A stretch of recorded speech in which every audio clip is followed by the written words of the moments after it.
My name is Melody, and I learned what betrayal meant when I was 14 years old. You need to contribute to this household, my mother Linda said, tossing a gas station job application on my bed. Your brother has college prep courses to pay for. I stared at her.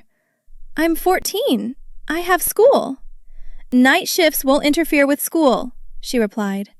Tyler's future is important. My younger brother Tyler smirked from the hallway. Some people are destined for greatness, sis. Others are meant to support it. That's how it started. 6 years of brutal overnight shifts at a 24-hour convenience store while my parents poured everything into my golden child brother. Melody, we need your paycheck this month, Dad would say every 2 weeks like clockwork. Tyler's SAT tutoring isn't cheap. I was saving for my own college fund, I protested once. Linda laughed. College? Honey, you're barely passing your classes because you're always tired. Focus on what you're good at. Working. The reality was darker. I wasn't barely passing. I had a 3.8 GPA despite working 40 hours a week. My guidance counselor, Miss Peterson, pulled me aside one day. Melody, you could get scholarships, she said gently. Full rides to good schools. But you look exhausted. I'm fine, I lied.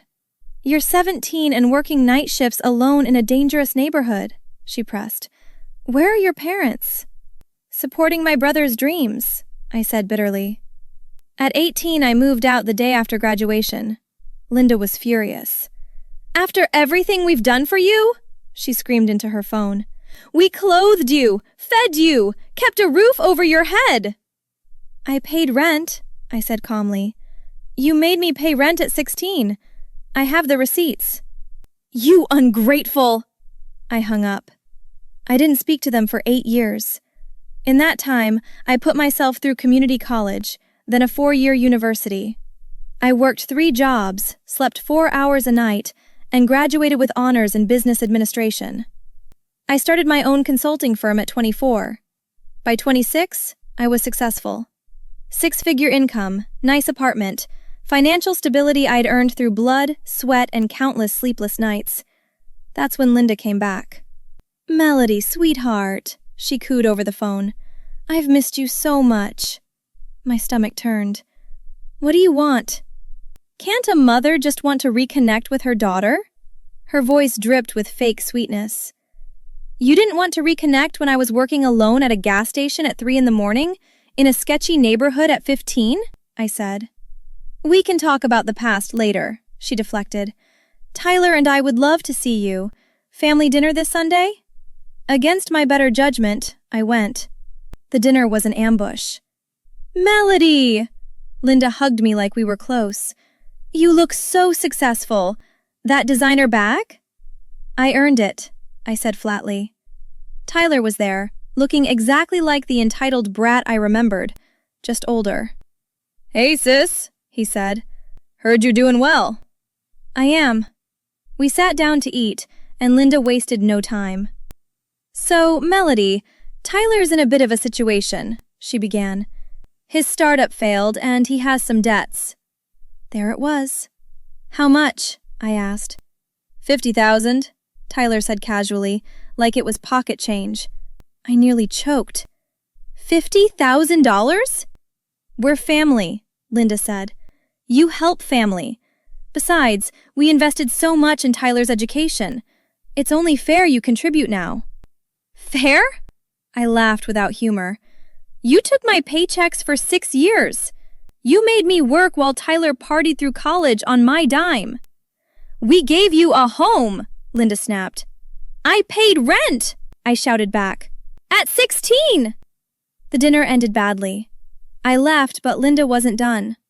Over the next month, she launched a campaign. She told everyone in our extended family that I'd abandoned them, that I refused to help my struggling brother despite my wealth. My phone blew up with messages from aunts, uncles, and cousins.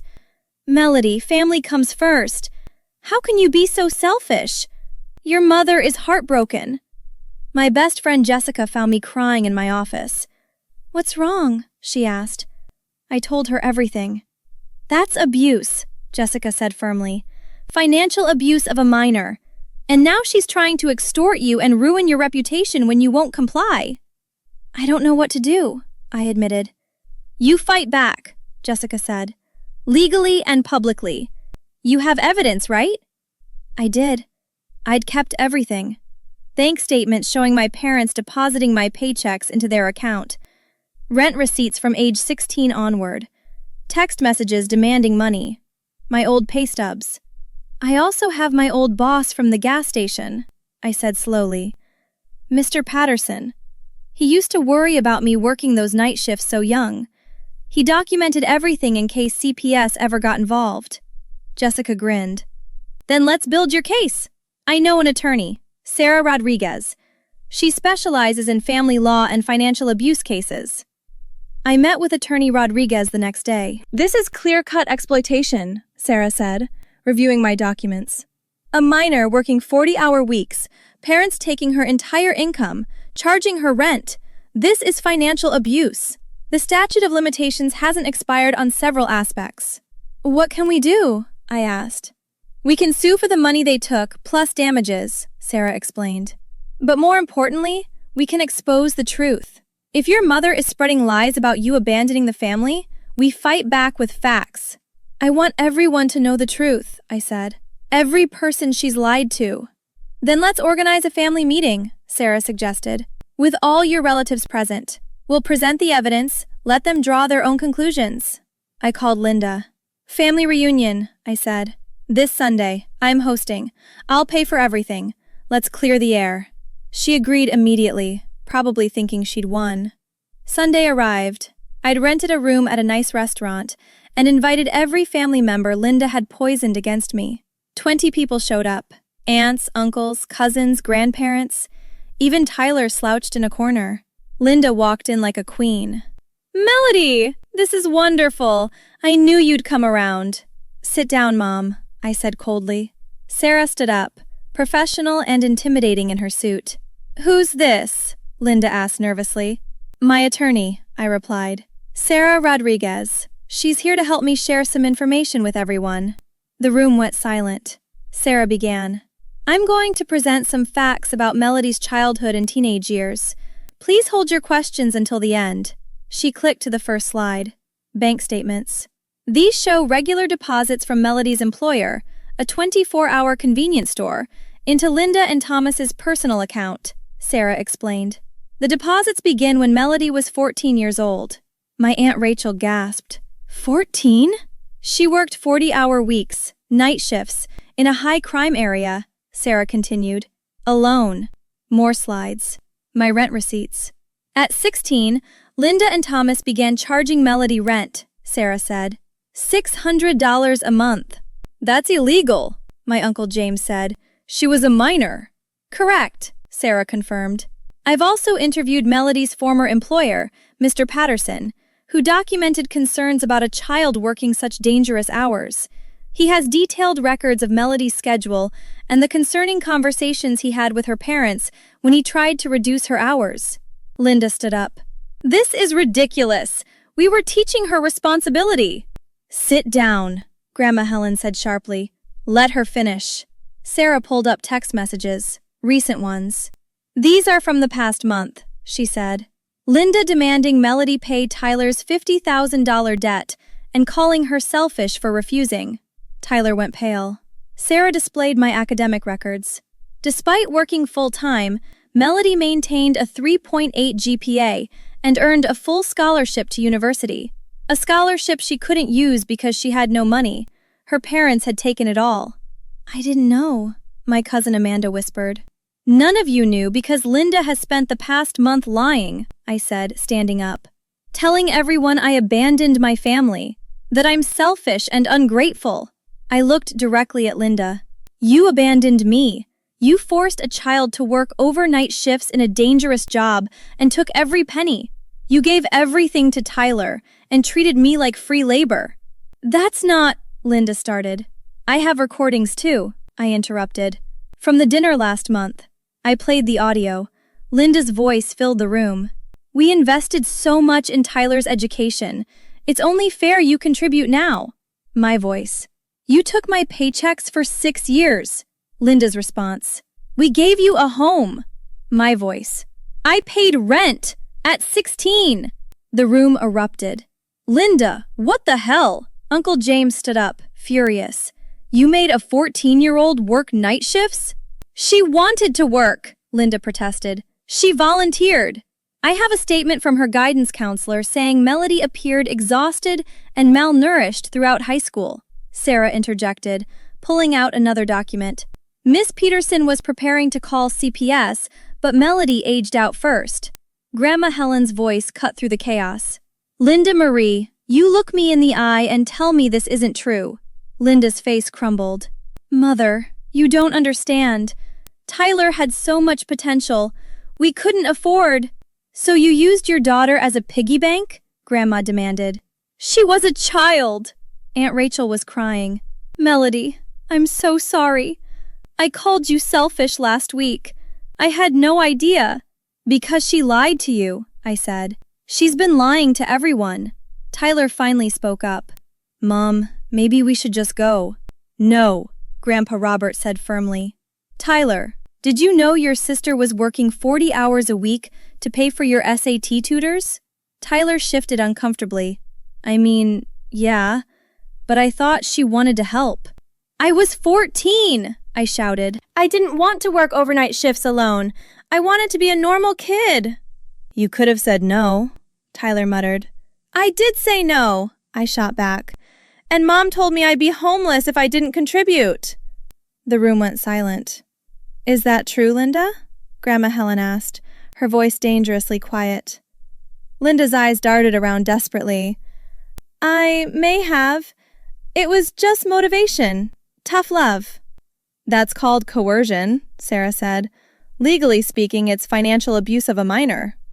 My cousin Amanda approached me. Melody, I'm so sorry. When Aunt Linda called me crying about how you wouldn't help Tyler, I believed her. I know, I said softly. That's what she does. Manipulates. Uncle James turned to Linda. You're not welcome at my house anymore.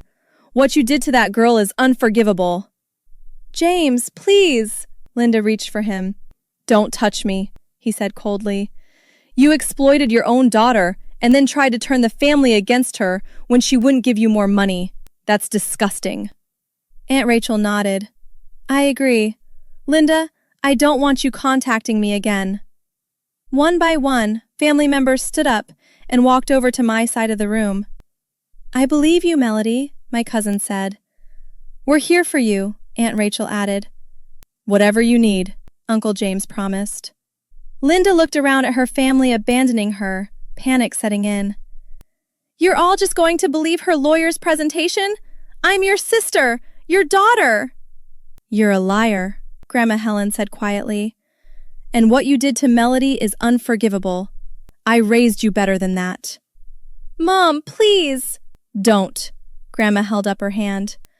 I need time to process what kind of person my daughter became. Tyler stood up, trying to defend his mother. This is crazy. She's making a big deal out of nothing. Nothing? I turned to him. You lived like a king while I worked overnight shifts as a teenager. You partied through college on my dime. And now you think I should pay your debts too? Family helps family, he said weakly. Then where were you when I needed help? I asked. Where were either of you when I was exhausted and scared and working alone at 3 a.m? He had no answer. Sarah stepped forward. I should mention that Melody has decided not to pursue legal action for the wages stolen during her minority, provided Linda and Tyler cease all contact and stop spreading false information. That's generous, Grandpa Robert said. More than they deserve. Linda's eyes filled with tears. Melody, please. I'm sorry. I made mistakes, but I'm your mother. You stopped being my mother when you started collecting my paychecks, I said. This is over, Linda. Stay away from me. But... She said it's over, Uncle James said firmly. Let's go, Linda. You've done enough damage. As people filed out, many stopped to hug me or apologize. Grandma Helen was the last to leave.